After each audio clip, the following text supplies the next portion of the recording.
Nicolas Manegabe, je suis parent, je suis enseignant et je suis secrétaire général du Parti congolais pour le progrès et consultant en développement. Bon, je suis père de famille et un père de famille c'est comme un général d'armée. Il protège sa famille, il développe une vision pour sa famille, il tient sa famille. Et donc c'est quelqu'un qui accepte de sacrifier une partie de sa vie pour maintenir la cohésion dans sa famille. Et donc, une famille disloquée, c'est une perte pour la société. Quand je dis perte, ça signifie c'est une famille déséquilibrée. Et tout ce qu'on peut éviter, c'est que sa famille soit disloquée. Donc, tous les efforts qu'on doit fournir pour une famille, c'est la maintenir en harmonie, heureuse et beaucoup plus prospère. Bon, il faut dire que les motivations de mon engagement sont multiples. La première chose, c'est d'abord, j'ai observé ma société. J'ai vu ce qui va, ce qui ne va pas. Et c'est ce qui a fait, par exemple, que ce qui a boosté cette révolte de m'engager en politique, c'est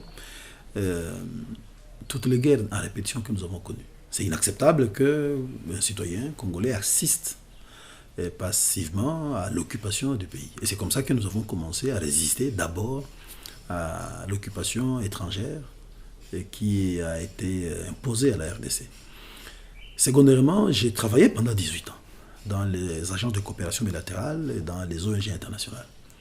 Et je constatais que ce qui fait que les choses n'aillent pas jusque-là, c'est le déficit de l'État. Les institutions politiques, les institutions étatiques fonctionnent à peine.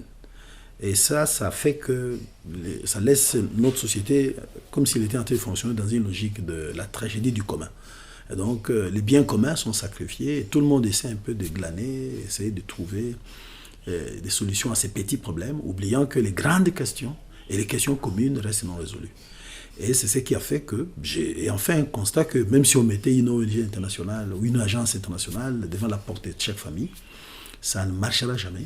Nous avons pensé qu'il faut alors attaquer les problèmes à leur cause. Et donc, si on résout les problèmes de la restauration de l'autorité de l'État, si on résout les problèmes de renforcement des institutions publiques, c'est là où on peut trouver des solutions. Et donc, depuis, je me bats pour ça.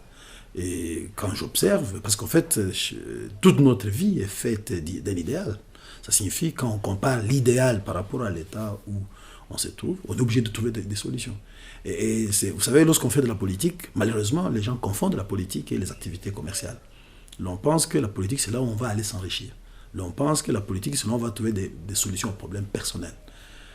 Et quand on décide de faire la politique, il faut se considérer comme quelqu'un qui laisse tous les membres du village aller faire la chasse et quelqu'un accepte, lui, de rester en train de préserver le village.